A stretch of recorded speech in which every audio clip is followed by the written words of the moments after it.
ஓம். அகர முதல எழுத்தெல்லாம் ஆதிபகவன் முதற்றே உலகு. கற்றதனால் ஆய பயனென்கொல் வாலறிவன் நற்றாள் தொழார் எனின். மலர்மிசை ஏகினான் மானடி சேர்ந்தார் நிலமிசை நீடு வாழ்வார். வேண்டுதல் வேண்டாமை இலானடி சேர்ந்தார்க்கு யாண்டும் இடும்பை இல. இருள் சேர் இருவினையும் சேரா இறைவன் பொருள் சேர் புகழ் புரிந்தார் மாட்டு. பொறிவாயில் ஐந்தவித்தான் பொய்தீர் ஒழுக்க நெறி நின்றார் நீடு வாழ்வார்.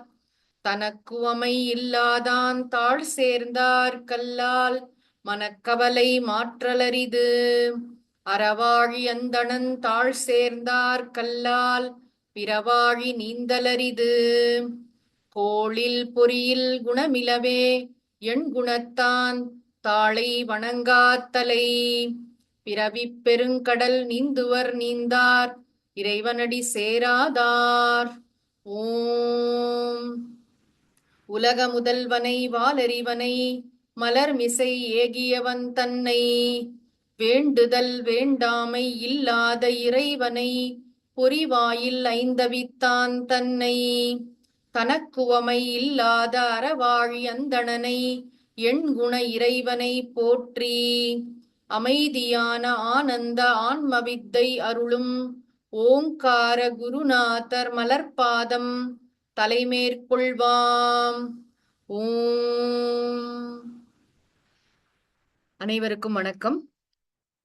திருக்குறள் துறவறவியல் மெய்யுணர்தல் என்ற அதிகாரத்திற்குள் நுழைகிறோம். திருவள்ளுவரின் திருவருளையும் குருநாதருடைய அருளையும் வேண்டி திருக்குறளிலேயே மிக முக்கியமான ஒரு அதிகாரமாக கருதப்படும் மெய்யுணர்தல் என்ற அதிகாரத்தை இயன்ற அளவு ஆராய்ச்சி செய்வோம். சென்ற அதிகாரத்துல துறவின் முக்கியத்துவம் எல்லாம் சொல்லப்பட்டது. கடைசியா பற்றற்றான் பற்றினை பற்றுகன்னு சொன்னார். அதாவது பற்றற்ற இறைவன் அல்லது பற்றற்ற குருநாதர் அவர்களை சார்ந்திருந்து பற்றை துறந்து விடு அப்படின்னு சொன்னார். பற்றை துறந்து விட்டு என்ன செய்யணும் அப்படின்னா அதோடைய கனெக்ஷன், இதற்கு அதிகார முறைமைன்னு பேரு. துறந்து விட்டு என்ன செய்யணும்னா மெய்யுணர வேண்டும். மெய்ப்பொருளை உணர்ந்து கொள்வதற்காக முறையான சாஸ்திர அறிவை பெற வேண்டும். இந்த மெய்யுணர்தல் அதிகாரத்திற்குள் நுழைவதற்கு முன்னால் நம்முடைய பாரத பண்பாட்டு வாழ்வியல்ல ரொம்ப முக்கியமான ஒரு விஷயத்த நம்ம கவனிக்கணும். என்னது அப்படின்னா, இந்த அறிவு செல்வங்கள் சாஸ்திரங்கள் இருக்கின்றன இல்லையா, இதை ஆழமாக கற்பதற்கு நேரம் ஒதுக்குவது என்பது மிக முக்கியமான ஒரு தவமாக நம்முடைய முன்னோர்களால் மேற்கொள்ளப்பட்டு வந்தது. இது இதுல ஷார்ட்கட் எல்லாம் கிடையாது. கிராஷ் கோர்ஸ் ஒரு 5 நிமிஷத்துல பகவத்கீதையை சொல்லுங்க அப்படிலாம் கிடையாது. இது வாழ்நாள் முழுக்க சிறிது சிறிதாக கற்றுக்கொண்டே இருக்கக்கூடிய ஒரு விஷயம். இந்த சாஸ்திரங்களை கற்பது என்பது மிக முக்கியம். இது அறிவாளிகள் தான் படிக்கணும், அதுக்கு இன்டெலெக்சுவல்ஸ்க்கு தான் அப்படிலாம் கிடையாது. எல்லாருக்குமே இது மிக முக்கியமான ஒன்று. ஏன் அப்படி சொல்றோம் அப்படின்னா, நம்ம எல்லாருக்குமே அடிப்படையாக சில கேள்விகள் இருக்கின்றன. எல்லாம் நல்லா போயிட்டு இருக்கும்போது ஒன்னும் பிரச்சனை இல்லை. ஒரு கஷ்டம் வரும்போது எனக்கு ஏன் வந்தது கேக்குறோம்ல. எனக்கு ஏன் இந்த கஷ்டம் வந்தது? அவ்வளோ தப்பு செய்யறான், அவன் நல்லா இருக்கான். நான் ரொம்ப நல்லவங்களா இருக்கேன், ஆனா எனக்கு இவ்வளவு கஷ்டம் வந்தது கேக்குறோம். இது போன்ற கேள்விகள், இந்த தத்துவ கேள்விகள்னு சொல்றோம், பிலசாபிக்கல் கொஸ்டின்ஸ். நான் ஏன் பிறந்தேன்? என்ன என்னுடைய வாழ்க்கையோட பர்பஸ் என்ன? நான் அப்படிங்கிறது உண்மையிலே யாரு? ஏன்னா உலகத்துல எல்லாம் சாதாரணமா தான் போயிட்டு இருக்கு. திடீர்னு பார்த்தா நேத்திக்கு பார்த்தோம் ஒருத்தங்களை இன்னைக்கு காலம்புற அவங்க இல்லைன்னு சொல்றோம். அப்ப இறப்பு அப்படின்னா என்ன? அதுக்கப்புறம் என்ன? வாழ்க்கை எப்படி ஸ்டாண்ட் ஸ்டில் ஆகுது? அவ்வளவுதானா? வாழ்க்கைங்கிறது இவ்வளவுதானா? யாருக்கு எப்போன்னு ஒரு விவஸ்தையே இல்லாம ஒருத்தர் இத்தனை வயசுலாம் இறப்பாங்க அப்படின்னு சொல்ல முடியாம, அது குழந்தையோ நடு வயதோ எப்பயோ திடீர்னு மரணம் கதவை தட்டும் பொழுது நம்ம நிலை குலைந்து போகிறோம். அதுவும் நம்மளுடைய க்ளோசர் சர்க்கிள் அது மாதிரி நடக்கும் போதுதான் நம்ம இது மாதிரி அறிவுபூர்வமான தத்துவ கேள்விகள்லாம் கேட்க ஆரம்பிப்போம். வேதாந்தம் பேசுவோம். எப்போ அப்படின்னா மரண வீட்டுல உட்காந்து பேசுவோம். என்ன சார் இருக்கு வாழ்க்கை அப்படின்னு பேசுவோம். ஆனா are we serious about it? வாழ்க்கையில எதையோ தெரிஞ்சுக்கணும்னு ஒரு ஆர்வம் இருக்கே நமக்கு. உண்மையிலே நான் யாரு? இது தெரிஞ்சுக்காம நம்ம வந்து ஒருத்தர் சொன்னாரு. அமெரிக்காவுடைய பொருளாதாரம் என்ன? இந்தியால எப்படி இருக்கு? எக்கனாமிக்கல் குரோத், ஜிடிபி எல்லாம் பேசுறோம். நம்ம பர்ஸ்ல எவ்வளவு பணம் இருக்குன்னு தெரியுமா?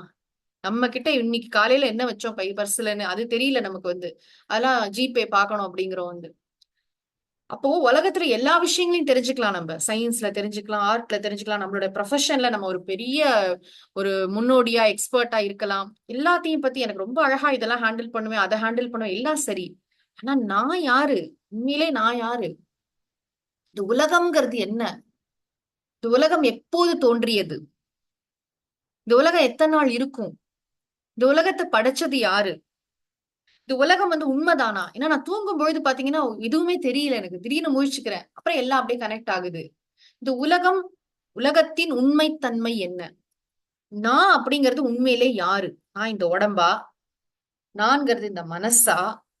என்னது? எனக்குள்ள இருக்கிற கோர் பர்சன் யாரு? இப்போ நான்கிறது இந்த உடம்பு தான் அப்படின்னு நிறைய நேரம் நினைச்சோம்னா அந்த உடம்பை நான் அறிகிறேன் இல்லையா? இந்த உடம்புல என்னென்ன மாற்றங்கள் தவறுதோ அதெல்லாம் நமக்கு தெரியுது. யான் எனது எனும் செருக்கு அறுப்பான்ல இதை நிறைய விசாரம் பண்ணினோம் நம்ம. அப்ப நான்கிறது இந்த உடம்பா, மனசா, புத்தியா, பிராணனா, என்னது? நான்கிறது உண்மையிலே யாரு? ஒரு கேள்வி. உலகம் அப்படிங்கிறது உண்மையிலே என்னது? இந்த உலகத்தை யாரு படைச்சா, எப்ப தோன்றினது? இந்த உலகத்துடைய சஸ்டன்ஸ், அதாவது சப்ஸ்டன்ஸ் என்ன? இதோட உண்மைத்தன்மை என்ன? கடவுள் யார்? கடவுள் இருக்காரா? கடவுள் என்பவர் யார்? 3 விஷயம் தான் ரொம்ப முக்கியமான தத்துவங்கள். அதாவது ஜீவ ஜெகத் ஈஸ்வரன் அப்படின்னு சொல்லுவோம். இத தெரிஞ்சுக்கிறது ஏன் முக்கியம் அப்படின்னா, வாழ்க்கையில நம்ம எல்லாருமே அடி வாங்குறோம். நல்லா போயிட்டு இருக்கும்போது தெரியாது.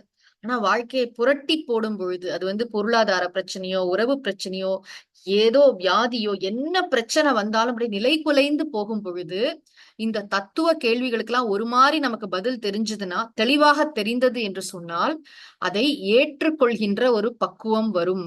அறிவு வலிமை இருக்கும். வாழ்க்கையை வந்து தைரியமாக எதிர்கொள்வதற்கான ஒரு துணிச்சல் வரும். நம்மையும் காயப்படுத்திக் கொள்ளாமல், பிறரையும் காயப்படுத்தாமல், முடிந்த அளவு சேவை செய்துவிட்டு நிம்மதியாக நம்முடைய வாழ்க்கை பயணத்தை அன்போடு நாம் நிறைவு செய்வோம். வாழ்க்கையே ரொம்ப பர்பஸ்ஃபுல் ஆகும் எப்போனா இந்த விஷயத்தை தெரிஞ்சுக்கும் போது. இதை தெரிந்து கொள்ளாமல் வேறு எதை தெரிந்து கொண்டாலும் வேஸ்ட் தான். ஏன் அப்படி சொல்றோம் அப்படின்னா, வாழ்க்கையில துன்பத்தை தவிர்க்க முடியல இல்லையா? வயசானவங்களும் புலம்புறாங்க, குழந்தைங்களும் புலம்புறது. என்ன வித்தியாசம் இருக்கு? யார கேட்டாலும் மிஸ்ரபிள். என்ன மாதிரி கஷ்டப்பட்டவங்க யாரும் இல்ல. என்ன மாதிரி கஷ்டப்பட்டு பணக்காரனும் கஷ்டப்படுறான், ஏழையும் கஷ்டப்படுறான். என்னதான் யார கேட்டாலும் கவலைப்படுறாங்க, யார கேட்டாலும் புலம்புறாங்க. இந்த கவலை, புலம்பல், பயம் இதுல இருந்தெல்லாம் விடுதலைன்னு ஒண்ணு கிடையவே கிடையாதா? எல்லா நேரமும் துன்பம் கலவாத பேர் அமைதியில், பேர் ஆனந்தத்தில் நம்மால் திளைக்க முடியாதா? முடியும் என்கின்றன சாஸ்திரங்கள். அதனாலதான் சுவாமி விவேகானந்தர் இந்த வேதாந்த கருத்துக்களை எடுத்து அங்க வந்து மேலை நாடுகள்ல அவ்வளவு அழகாக பிரச்சாரம் செய்தார். அந்த மக்களுக்கெல்லாம் அது அப்படி ஒரு ஆனந்தமாக அதை பருகினார்கள். குழந்தைக்கே சொல்லி தரணும் பாரு சுவாமிஜி இந்த விஷயத்தை. நான் ஒரு ஆன்மா, அழிவற்ற ஆன்மா அப்படிங்கிற கருத்தை, என்னுடைய உண்மையான ஸ்வரூபத்தை சொல்லி கொடுக்கணும். நான் தூய உணர்வு என்பதை ஒவ்வொருவரும் உணர வேண்டும் அப்படின்னு அப்பதான் நம்ம வந்து பயமற்றவர்களாக வாழ முடியும். இந்த உடம்பு என்னைக்கு இருந்தாலும் அழிஞ்சு போகும். மனசு நிலையில்லாதது. மனசு ஒரு ஜடப்பொருள். ஆனா நான் அப்படிங்கிற தத்துவம் வந்து எங்கும் நீக்கமற நிறைந்தது. இத வந்து எத்தனை சாஸ்திரங்கள், வேதங்கள், உபனிஷதங்கள், பிரம்மசூத்திரம், பகவத்கீதை, தமிழ்ல திருமந்திரம், ஏகப்பட்ட பாடல்கள், திருக்குறள் வரைக்கும் எல்லா நூல்கள்லயும் சொல்லப்பட்டிருக்கு. இந்த விஷயத்த நம்ம ரொம்ப முக்கியமா தெரிஞ்சுக்கணும். மெய் உணர்தல். உணர்தல்னா உணர்தல்னா ரியலைசேஷன் ஏதோ பெரிய விஷயம் வச்சுக்கோங்க. இது உணரணும். எதனா மெய்ப்பொருளை உணர்தல் தான் மெய் உணர்தல். எது மெய்ப்பொருள்? இந்த வாழ்க்கையோட சாரம் என்ன? எசன்ஸ் என்ன? நாங்கிறது உண்மையிலே யாரு? உலகம்ங்கிறது உண்மையிலே என்ன? கடவுள்ங்கிறது உண்மையிலே என்ன? இந்த வாழ்க்கை என்பது உண்மையிலே என்ன? அந்த தத்துவத்தக வேத்தி அப்படிங்கிற ஒரு வார்த்தை வரும் கீதையில. உள்ளவாறு அறிகிறானோ தத்துவத்தக. உண்மையிலே என்ன? தத்துவமா என்ன? வெளியில பாக்குற தோற்றம் என்ன? உண்மையிலே அது என்னது? இப்போ நகை அப்படின்னு சொல்றேன்னா, இது பாருங்க வளையல், இது பாருங்க மோதிரங்கிற, உண்மையிலே அது என்ன? தங்கம் தானே. அலை, கடல் அதெல்லாம் சொன்னாலும் உண்மையிலே இருப்பது என்னது? தண்ணீர் தானே. அதே மாதிரி உயிர், உலகம், இறைவன் அப்படின்னு வார்த்தையெல்லாம் சொன்னாலும் உண்மையிலே இருப்பது மெய்ப்பொருள்தான் அப்படின்னு சாஸ்திரங்கள் சொல்கின்றன. அந்த மெய்ப்பொருளை உணர்ந்து கொள்வதுதான் நம்முடைய வாழ்க்கையோடைய முக்கியமான நோக்கம். மனித பிறவி கொடுக்கப்பட்டதே அதற்காகத்தான். நம்மளாம் நினைச்சிட்டு இருக்கோம் மனித பிறவி எதுக்கு கொடுக்கப்பட்டிருக்குன்னா, படிக்கணும், அப்புறம் வேலை கிடைக்கணும், கல்யாணம் பண்ணிக்கணும், குழந்தை பெத்துக்கணும், குடும்பம் நடத்தணும், கடவுளையும் கும்பிடணும், ஒரு நாள் செத்து போயிடணும் அப்படின்னு நினைக்கிறோம். இல்ல, இந்த பணம் சம்பாதிப்பதும் குடும்பம் நடத்துவதும் ஒரு ஆஸ்பெக்ட். நிறைய தர்மங்களை செய்ய வேண்டும், புண்ணியங்களை சேர்க்க வேண்டும். அதுக்கப்புறம் முக்கியமா மெய் உணர வேண்டும். இந்த மெய்ப்பொருளை உணர்றது மனித பிறவில தான் சாத்தியம். விலங்குகளுக்கு இது சாத்தியம் அல்ல. எங்கேயோ எக்ஸப்ஷனா நிறைய மற்ற உயிரினங்களுக்கெல்லாம் ஞானம் இருந்தது, ஞானம் இருந்திருக்கும், ஜென்மாந்தர வாசனையினால இருக்கும். ஆனா இது முறையாக அறிந்து கொள்ளக்கூடிய வாய்ப்பு, ஒரு பெரிய ஆப்பர்ச்சுனிட்டி என்னதுன்னு பார்த்தா மனித பிறவிதான். மனித பிறவியில தான் இந்த நன்றாக புத்தி வேலை செய்கிறது, விவேக சக்தி இருக்கு. மனிதனாலதான் இதை பிரித்து பகுத்து அறிந்து கொள்ள முடியும். மனித பிறவியே எதுக்கு கொடுக்கப்பட்டிருக்குன்னா மெய் உணர்வதற்காக தான். மெய் உணர்ந்துட்டான்னு சொன்னா மறுபடியும் இவன் இன்னொரு வயித்துல போய் பிறக்க மாட்டான். அவ்வளவு பெரிய ஆப்பர்ச்சுனிட்டி, கடைசி சான்ஸ்ங்கிறோம், லாஸ்ட் பஸ் மாதிரி ஒரு ஆப்பர்ச்சுனிட்டி. இது மறுபடியும் வரும். ஆனா அடுத்த மனித பிறவி எப்பொழுது வரும்னு சொல்ல முடியாது. அடுத்த பிறவிகள் என்னவா வேணாலும் இருக்கலாம் இல்லையா? ஆக சுவாமிஜியே கூட எங்க என்ன சொற்பொழிவு தொடங்குறாருனாலும் முதல்ல அவர் சொல்லக்கூடிய விஷயம் என்னவா இருக்கும்னா மனித பிறவியின் மாண்பு. இததான் சொல்லுவார். ஏன் அப்படின்னா, அரிது அரிது மானிடராய் பிறத்தல் அரிது அப்படிங்கிற பாட்டை சொல்லாம இருக்கவே மாட்டார். அவன் கூட யோசிப்பேன், ஏன் இவ்வளவு சொல்றாருன்னா அதற்கு காரணம் மனித பிறவியில் தான் இந்த உண்மையை நாம் உணர்ந்து கொள்ள முடியும். இதற்கானதுதான் மனித பிறவி. அதாவது ஃபுல் பாசிபிள் எக்ஸ்டென்ட் எவ்வளவு முடியுமோ அவ்வளவு இந்த மனித பிறவியை பயன்படுத்துறதுன்னு ஒண்ணு இருக்குல்ல. மனித மூளையை பற்றி கூட சொல்றாங்க. மனித மூளை எவ்வளவு ஆச்சரியகரமானது, அத்தனை பயன்பாடுகளை உடையது. ஆனா நம்ம 10% கூட அதை உருப்படியா யூஸ் பண்றது இல்லையா? அதே மாதிரிதான் மனித பிறவி என்ன பர்பஸ்க்காக கொடுக்கப்பட்டிருக்கோ அதை பயன்படுத்தாம, ஒரு கதை சொல்லுவாங்க இல்லையா, ஒரு ஆத்தங்கரையோரமா ஒரு கல் இருந்தது. சில பேர் என்ன செஞ்சாங்க, அதுல துணியை அடிச்சு துவைச்சிட்டு இருந்தாங்க. ஒரு சில பேர் அதுல மஞ்சள் எல்லாம் அரைச்சு குளிச்சாங்க. சில பேர் காலை தேய்ச்சாங்க. அந்த பக்கமா ஒரு வைர வியாபாரி வந்தாரு. அவரு பார்த்தாரு, அடேங்கப்பா, எவ்வளவு பெரிய வைரக்கல்லு, இது எத்தனை கோடி ரூபாய் போகும் தெரியுமா, இதுல போய் கால் தேய்ச்சிட்டு இருக்காங்கன்னு எடுத்துட்டு போயிட்டாரு. அப்ப யாருக்கு அதோடைய மகத்துவம் தெரிகிறது அப்படின்னு இருக்கு இல்லையா? நமக்கும் வாழ்க்கையில மனித பிறவியுடைய மேன்மை புரிந்தால் நமக்கு வாழ்க்கையில நிலையாமை புரியும். இந்த வாழ்க்கை நிலையற்றதுங்கிறத புரிஞ்சுப்போம். துறவு மனப்பான்மை வரும். வெளியில துறக்கணுங்கிறது கூட முக்கியம் இல்ல, ரொம்ப முக்கியம் அகத்துறவு. மனசுல கொஞ்சம் நம்முடைய அந்த பற்றெல்லாம் துறந்து அதுக்கப்புறம் குருநாதர்கிட்ட போய் பற்றற்றான் பற்றினை பற்றுகன்னு சொன்ன மாதிரி மெய்ப்பொருள் ஆராய்ச்சியை மேற்கொள்ள வேண்டும். ரொம்ப முக்கியமா நம்ம கவனிக்க வேண்டிய விஷயம் என்ன அப்படின்னா, சாதாரணமா திருக்குறள் அப்படின்னு சொன்னாலே முப்பால் வேதம் அப்படின்னு சொல்லுவாங்க. திருக்குறள்ல அறத்துப்பால், அப்புறம் பொருட்பால், இன்பத்துப்பால், இது 3 தான் இருக்கு. வீட்டுப்பால் சொல்லப்படல, வீடு அப்படிங்கறத பத்தி சொல்லப்படலை அப்படின்னு பல பேர் நினைக்கிறோம். ராமாயணத்திலயும் இதே மாதிரி சொல்றாங்க. வால்மீகி ராமாயணத்திலயும் அறம், பொருள், இன்பம் இதுதான் சொல்லப்பட்டிருக்கு, வீடு சொல்லப்படல அப்படின்னு. ஏன் அப்படின்னா, இந்த அறத்தை முறையாக கடைபிடித்து வாழ்ந்தாலே ஆட்டோமேட்டிக்கா மெய்ப்பொருள் ஆராய்ச்சிக்கு அந்த வாழ்க்கையை இட்டு செல்லும். இந்த வீட்டு, அதாவது அங்க ராமாயணத்துல காட்டப்படுற ரிஷிகள் பல பேர் பிரம்மனிஷ்டர்கள். ஆனாலும் தனிப்பட்ட முறையில நீங்க பாத்தீங்கன்னா ஒரு மோட்ச சாஸ்திரமா ராமாயணத்தை நம்ம பாக்குறது இல்லை. ஆனா மோட்சம் சார்ந்த விஷயங்கள் நிறைய இருக்கிறது ராமாயணத்துல. அதே மாதிரி திருக்குறளையும் குறிப்பாக இந்த 4 அதிகாரங்கள், அதாவது நிலையாமை, துறவு, மெய்யுணர்தல், இது ரொம்ப முக்கியமான ஒரு அதிகாரமா பார்க்கப்படுது. முன்னாடி இருக்கக்கூடிய நீத்தார் பெருமை அந்த அதிகாரம். இந்த அதிகாரத்தை படிக்கிறது ரொம்ப ரொம்ப முக்கியம். ஏன் அப்படி சொல்றோம் அப்படின்னா, இது முழுக்க முழுக்க வேதாந்த விஷயமாக இருக்கிறது. முக்கியமா இந்த 3 அதிகாரங்கள், நிலையாமை, துறவு, மெய்யுணர்தல், அப்புறம் அவா அறுத்தல், அதோடைய பயனாக அவா அறுத்தல். இது ஜீவன் முக்தன் வேதாந்த உண்மைகள் என்னென்ன உபனிஷதங்கள்ல சொல்லப்பட்டிருக்கோ, என்னென்ன பகவத்கீதையில சொல்லப்பட்டிருக்கோ, கைவல்ய நவநீதம் முதலான நூல்கள்ல சொல்லப்பட்டிருக்கோ, அதெல்லாம் அதோடைய சாரமாக திருக்குறள் அமைந்திருக்கிறது. இந்த பகுதி அமைந்திருக்கிறது. எவ்வளவு பெரிய விஷயம் தெரியுமா இது? திருக்குறளை நிறைய பேர் ஒரு நீதி நூலாக தான் பாக்குறாங்க. புக் ஆஃப் எத்திக்ஸ், எப்படி வாழணும்னு சொல்கிறது அப்படின்னு சாதாரண நடைமுறை தர்மங்களை சொல்வதாக ஏற்றுக்கொள்கிறார்கள். ஆனா வாழ்க்கையின் அறுதி உண்மையையும் திருவள்ளுவர் நிறைவாக சொல்கிறார். ரொம்ப முக்கியம். நீ இப்படி வாழ்ந்தேன்னா இந்த இடத்துக்கு நீ வருவப்பா, இதான்ப்பா டெஸ்டினேஷன் அப்படிங்கிற மாதிரி நம்மளை கூட்டிட்டு போறார் திருவள்ளுவர். ஆக திருக்குறள்ல யாராவது வந்து மோட்சத்தை பத்தி சொல்லல அப்படின்னு சொல்றதை நம்ம ஒத்துக்கவே முடியாது. ஏன்னா இந்த 4 அதிகாரங்கள் எது எது? நிலையாமை, துறவு, மெய்யுணர்தல், அவா அறுத்தல். இந்த 4 அதிகாரங்களும் மிக முக்கியமாக வேதாந்த சாஸ்திரத்துடைய சாரத்தை அப்படியே கரைச்சு கொடுக்குது. இந்த இடத்துல சுவாமிஜி இன்னொரு விஷயத்தையும் சொல்றாரு. அதாவது இந்த வேதாந்த சாஸ்திரம் என்பதை எப்படி படிக்க வேண்டும். நிறைய பேர் நான் வேதாந்தா கிளாஸ் போறேன் அப்படின்னா என்ன அப்படின்னா, வேதம், வேதத்தின் பிற்பகுதி வேதாந்தம்.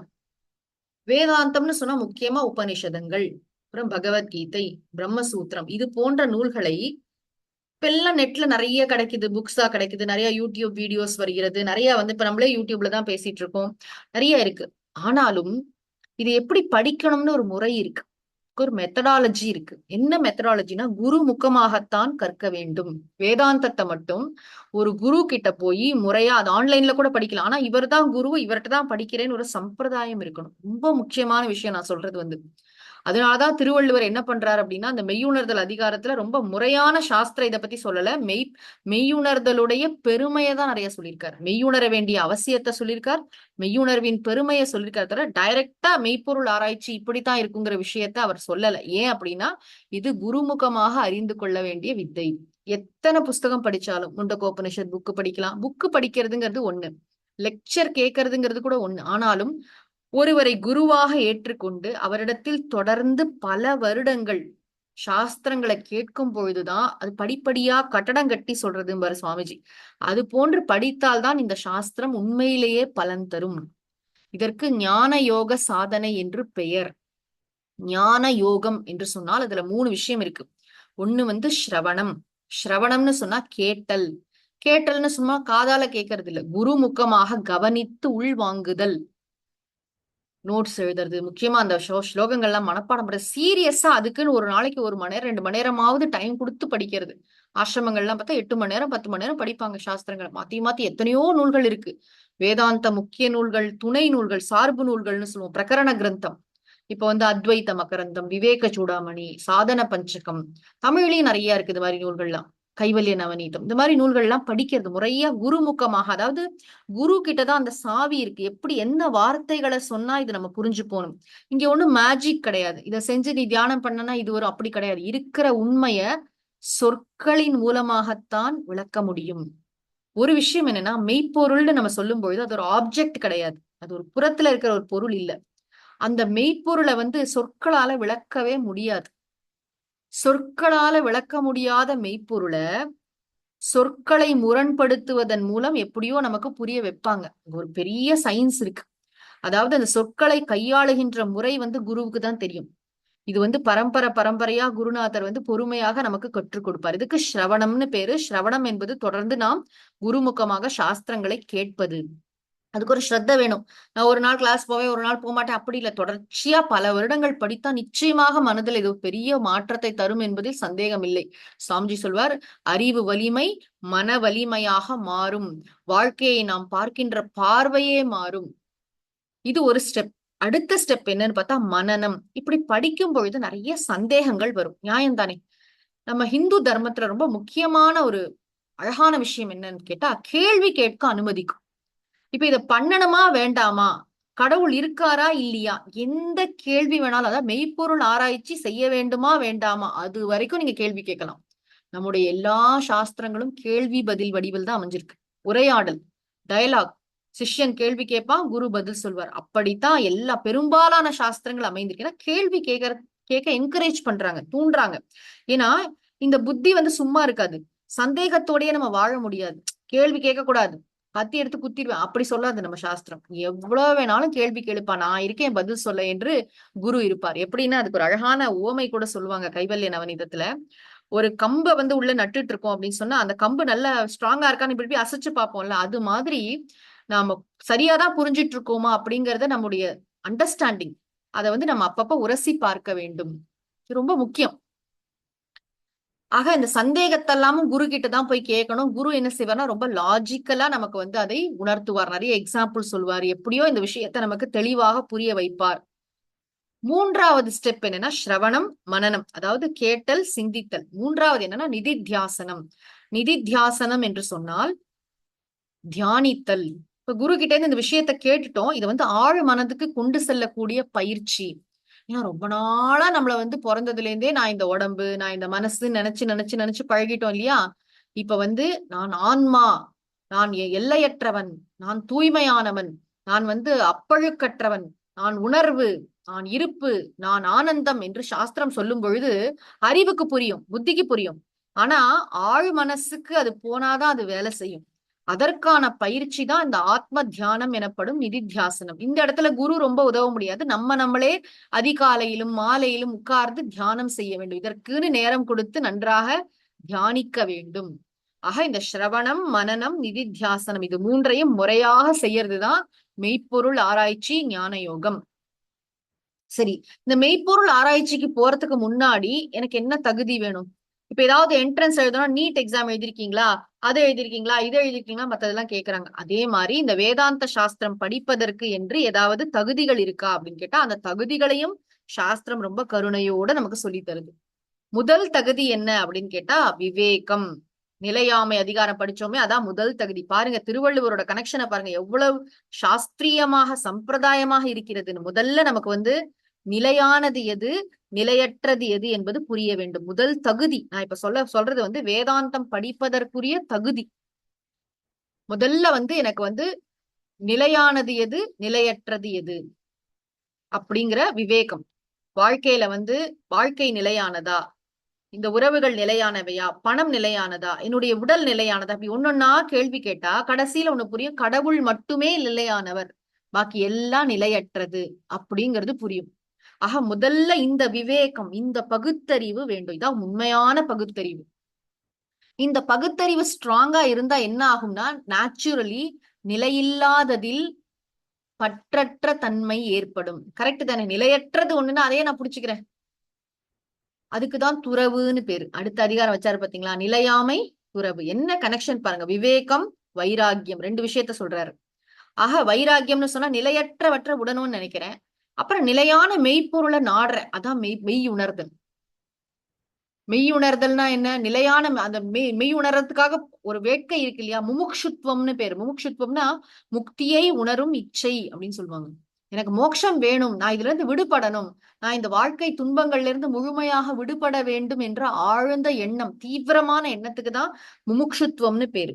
ஆக எது நிலையானது எது நிலையற்றதுன்னு தெரிஞ்சுக்கிற விவேகம், நிலையற்றதை விடுறேன் அது வந்து வைராகியம், நிலையானதை நோக்கி போறேன் அது வந்து முமுக்ஷுத்வம், குருவை தேடி ஓடுறேன்.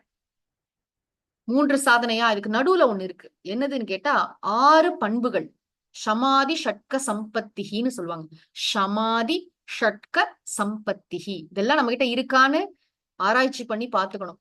இந்த 6 ஒழுக்கங்களும் ரொம்ப முக்கியம். எப்படி ஒரு மருந்து சாப்பிடுறோம்னா பத்தியம் ரொம்ப முக்கியம். டாக்டர் சொல்லுவாங்க இது சாப்பிடுங்க, இது சாப்பிடாதீங்க. நம்ம பாட்டுக்கு மருந்தையும் சாப்பிட்டுட்டு அதோட விருந்தையும் சாப்பிட்டுட்டு இருந்தோம்னு வச்சுக்கோங்களேன், வேலைக்கு ஆகாது. மருந்து சாப்பிடும்போது பத்தியம் சாப்பிடணும். அது மாதிரி இந்த 6 ஒழுக்கங்கள் சரியா இருக்கணும். என்ன ஒழுக்கம்னா, முதல்ல வந்து இந்த 6 பண்புகளுக்கு தனியா ஒரு பேர் கொடுத்திருக்காங்க, சமாதி ஷட்க சம்பத்தின்னு. முதல்ல வந்து ஷமஹா. ஷமஹான்னு சொன்னா மன அடக்கம், எண்ணங்கள்ல ஒரு ஒழுங்குபாடு. நம்ம என்ன மாதிரி எண்ணங்களை என்றோம், quality of thoughts, quantity of thoughts, direction of thoughts சொல்வார் சுவாமிஜி. மனசுல வந்து தரமான எண்ணங்கள், அளவான எண்ணங்கள் சரியான திசையில போகணும். எப்பயுமே மனசுல இருக்கிற எண்ணங்கள் நம்ம கண்ட்ரோல்ல இருக்கிறதுல தாறுமாறாதான் இருக்கு. ஆனா முதல் எண்ணம் நம்ம கண்ட்ரோல்ல இல்லாம இருக்கலாம், ஆனா தொடர்ந்து அது கூட பயணிப்பது நம்ம கையில இருக்கு. போணுமா வேண்டாமா, இது என்ன சரியில்லையே, டக்குன்னு மடைமாற்றம் செய்ய நம்மால் முடியும். நம்முடைய எண்ணங்களை வந்து வேடிக்கை பார்க்க நம்மால் முடியும், அதை மடைமாற்றம் செய்வதும் நம்மால் முடியும். சொல்றாங்க இல்லையா, போன் வந்து நம்மள ஆளுதான், நம்ம போனை ஆள்றோமா? அரை மணி நேரம் தான் இது பாப்பேன்னு சொல்லிட்டு நம்ம சொன்னோம்னு அதுக்காக நேரம் மட்டும் கொடுத்து டக்குன்னு ஆஃப் பண்ணிட்டு எழுந்தோம்னா நம்ம ஸ்ட்ராங்னு அர்த்தம். இல்ல நான் உட்காந்தேன் 6 மணி நேரம் போனதே தெரியலன்னா அது நம்மள வெற்றி கொண்டிருதுன்னு அர்த்தம். ஆஹா, மன அடக்கம் நமக்கு எவ்வளவு தேவையான பயிற்சி பாருங்க. ரொம்ப எக்ஸ்ட்ரோவர்ட்டா இருந்தோம், எப்ப பாரு சோசியல் மீடியால பாத்துட்டு இருக்கோம்னா வேதாந்தம் ஒர்க் பண்ணாது. இப்ப இங்க என்ன தேவைப்படுதுன்னா, ஒரு மனசை வந்து ஒரு இன்ட்ரோவர்ட்டட் மைண்ட், மனசை வந்து ஒரு அகமுகமாக வைத்திருந்தால்தான் இந்த சாஸ்திரத்தை நம்மளால நன்றாக படிக்க முடியும். உலக விஷயங்களையே பார்த்துட்டு இருந்தா முடியாது. சரி, எனக்கு எப்படி வந்து மன அடக்கம் வரும்னா, புலனடக்கம் ரெண்டாவது சமக, அடுத்தது தமகன்னு சொல்லுவாங்க. புலனடக்கம், இந்த கண்ணு, காது, மூக்கு, நாக்கு, தோல் இதற்கு கொடுக்கின்ற ஆகாரத்துல நான் கவனமாக இருக்கணும். என்ன மாதிரி விஷயங்கள் மனசுக்குள்ள போகுது, அந்த வாசல் இருக்கு இல்லையா, அது சரியா இருக்கணும். இந்த விஷயங்கள்ல தான் நான் ஈடுபடுவேன், இந்த விஷயங்கள்ல நான் ஈடுபட மாட்டேன். இது எனக்கு எப்படி தெரியும்னா, திருக்குறள் முழுக்க நம்ம புலனடக்கம் தான் படிச்சோம், நிறைய படிச்சோம். தர்மமான விஷயங்களை கொடுப்பேன், அதர்மமான விஷயங்களை கொடுக்க மாட்டேன், தரம் கெட்ட விஷயங்களை பார்க்க மாட்டேன், தரம் கெட்ட விஷயங்களை கேட்க மாட்டேன், அப்படி நெறிப்படுத்துதல். அப்புறம் மூன்றாவது என்னது, இந்த 6 விஷயங்கள் சொல்லிட்டு இருக்கேன். மூன்றாவது என்னதுன்னு பார்த்தோம்னா உபரதிகி. உபரதிகின்னு சொன்னா ஸ்வதர்ம அனுஷ்டானம்னு சொல்லுவாங்க. அதாவது நமக்கு என்ன கொடுக்கப்பட்டிருக்கோ அதை மட்டும் செஞ்சுட்டு ரொம்ப வெளி விஷயங்கள்ல ஈடுபடாம குறைத்து கொள்ளுதல். ஒரு துறவு மனப்பான்மைனே வச்சுக்கலாம். ரொம்ப எல்லாத்தையும் வாரி போட்டு பல விஷயங்கள் செய்யணும் அப்படின்னு நினைக்கும் போது வேதாந்தம் படிக்கிறது அவ்வளவு நன்றா ஒர்க் பண்ணாது. வேதாந்தம் படித்து விட்டு நன்றாக சேவை செய்யறது வேற. ஆனா வேதாந்தம் படிக்கேன்னு ஒர்க் பண்ணும்போது 100,000 விஷயத்த கூட வச்சுட்டோம்னா கொஞ்சம் கஷ்டமா இருக்கும். உப்பரமகன்னு சொன்னா மனசு அவைலபிளா இருக்கணும். அழகான ஒரு வார்த்தை சொல்வாரு பரமார்த்தான சுவாமிஜி, அன்பிரீஆக்கியூபைடு டைம் இருக்கணும். நமக்கு இதை பத்தி சிந்திக்கும் போது மற்ற விஷயங்கள் நம்ம மனசை பாதிக்க கூடாது. அந்த மாதிரி அவைலபிளா இருந்தோம்னா பிரச்சனை இல்லை. அடுத்து 4வது என்னதுன்னு பார்த்தா திதிக்ஷா. திதிக்ஷான்னு சொன்னா பொறுமை, சகிப்புத்தன்மை. வாழ்க்கையில வரக்கூடிய இன்ப துன்பங்கள், சுகம் துக்கம், லாபம் நஷ்டம், வெற்றி தோல்வி, குளிர் வெப்பம் சொல்றது ரொம்ப ஈஸி. ஆனா இதெல்லாம் பத்தி புலம்பாம அலட்டி கொள்ளாமல் வாழ்க்கையின் இருமை அனுபவங்களை அப்படியே ஏற்றுக்கொள்ளுதல் திதிக்ஷா. 5வது பார்த்தோம்னா ஸ்ரத்தா. ஸ்ரத்தான்னு சொன்னா குரு கிட்டையும் சாஸ்திரத்திட்டையும் பரம நம்பிக்கை. நம்பிக்கைங்கிறது கூட கொஞ்சம் ஃபீபிள் வேர்டு தான். ஸ்ரத்தானா ஸ்ரத்தா தான். அதாவது குரு பொய் சொல்ல மாட்டார், சாஸ்திரங்கள் பொய் சொல்லாது. எனக்கு புரியல இன்னைக்கு, நாளைக்கு புரியும், ஆனா இது பொய் இல்லை என்ற ஒரு சத்தியத்துவ புத்தி. அதுக்குதான் ஸ்ரத்தைன்னு பேர். ரொம்ப ரொம்ப ஸ்ட்ராங்கான விஷயம். ஸ்ரத்தாவான் லபத்தே ஞானம். இது ஒன்னொன்னையும் பத்தியும் நம்ம மணிக்கணக்கா சிந்திக்க முடியும். நான் ஷார்ட்டா சொல்றேன். ஸ்ரத்தை மிக முக்கியம். 5வது பண்பு. 6வது பண்பு சமாதானம். சமாதானம்னா நம்மளாம் ஊர்ல சமாதானமா இருக்கணும், அந்த சமாதானம் இல்ல. மன ஒருமுகப்பாடு, ஒரு போக்கஸ், ஒரு கான்சென்ட்ரேஷன் வேணும் இல்லையா? அப்ப குரு சொல்றாரு 1 மணி நேரம் பாடம் நடத்துறாருன்னா 10 நிமிஷம் தான் எனக்கு போக்கஸ் இருக்கும், மனசு அலைப்பாய தொடங்கிடும் சொல்லக்கூடாது. மனசை குவித்து குவித்து வைக்க வேண்டும். ஏன்னா வேதாந்தம்ங்கிறது ரொம்ப ட்ரை சப்ஜெக்ட்னு பல பேர் நினைச்சிட்டு இருக்காங்க இல்லையா? அப்படி அல்ல. இந்த வேதாந்தத்துல ருச்சி வந்துடுது சொன்னா மணிக்கணக்கா போறதே தெரியாது. அந்த மாதிரி மனதை நாம் பக்குவப்படுத்தி வைத்துக் கொள்ள வேண்டும். ஆக இந்த 6 பண்புகள், விவேகம் வேணும், வைராக்கியம் வேணும், அப்புறம் சமாதி ஷட்க சம்பத்தி, அதாவது மன அடக்கம், புலனடக்கம், அப்புறம் உபரமக. உபரமகன நம்முடைய கடமையை மட்டும் செய்து கொண்டு இருக்கிறது. அப்புறம் திதிக்ஷை பொறுமை, அப்புறம் ஸ்ரத்தை சமாதானம், மன ஒருமுகப்பாடு, அப்புறம் 4வதாக முமுட்சுத்துவம். இதெல்லாம் இருந்ததுன்னு சொன்னா இறைவன்ட்ட நன்றாக பிரார்த்தனை செய்து நல்ல குருநாதர் கிடைத்து இந்த சாஸ்திரங்களை படிச்சோம்னா வாழ்க்கை அவ்வளவு ஆனந்தமயமாக இருக்கும். இந்த மெய் உணர்தல் தான் வாழ்க்கையோட ரொம்ப அற்புதமான ஒரு வாய்ப்பு. இந்த மனித பிறவியோட மிகப்பெரிய ஆப்பர்ச்சுனிட்டி, அதாவது லைஃப் டைம் ஆப்பர்ச்சுனிட்டிங்க. வாழ்க்கையில இதை மட்டும் செய்யாம செத்துறக்கூடாது அப்படின்னு பல விஷயத்த சொல்லுவாங்க. இமயமலையை பார்க்காம செத்துறக்கூடாது, ஒரு வேர்ல்டு டூர் போகாம செத்துறக்கூடாது அப்படின்னு ஒவ்வொன்னு சொல்றோம் இப்பெல்லாம். அதே மாதிரி கண்டிப்பாக மெய்யுணராமல் சாகக்கூடாது என்பதுதான் திருவள்ளுவரின் விருப்பம்.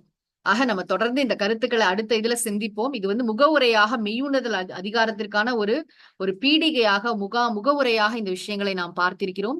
தொடர்ந்து நாம் கற்பதற்கு திருவள்ளுவர் திருவருள் புரியட்டும். அறிவிலே தெளிவு, நெஞ்சிலே உறுதி, அகத்திலே அன்பினோர் வெள்ளம், பொறிகளின் மீது தனி அரசாணை, பொழுதெல்லாம் நினது பேரருளின் நெறியிலே நாட்டம், கர்மயோகத்தில் நிலைத்திடல் என்றிவை அருளாய், குறிகுணம் ஏதும் இல்லதாய் அனைத்தாய் குலவிடு தனிப்பரம் பொருளே, எண்ணிய முடிதல் வேண்டும், நல்லவே எண்ணல் வேண்டும், திண்ணிய நெஞ்சம் வேண்டும், தெளிந்த நல் அறிவு வேண்டும், பண்ணிய பாவமெல்லாம் பரிதிமுன் பனியே போல, நன்னிய நின்முன் இங்கு நசித்திடல் வேண்டுமன்னாய், ஓதற்கு எளிதாய் உணர்தற்கு அரிதாகி, வேதப் பொருளாய் மிக விளங்கி, தீதற்றோர் உள்ளுதொறும் உள்ளுதொறும் உள்ளம் உருக்குமே, வள்ளுவர் வாய்மொழி மாண்பு மூர்த்தி எல்லாம் வாழி, எங்கள் மோன குருவாழி, அருள் வார்த்தை என்றும் வாழி, அன்பர் வாழி பராபரமே. ஓம் சாந்தி சாந்தி சாந்தி. ஹரிஹி ஓம். திருவள்ளுவர் திருமலரடிகள் போற்றி போற்றி. சத்குருநாத மகாராஜ் கி ஜெய்.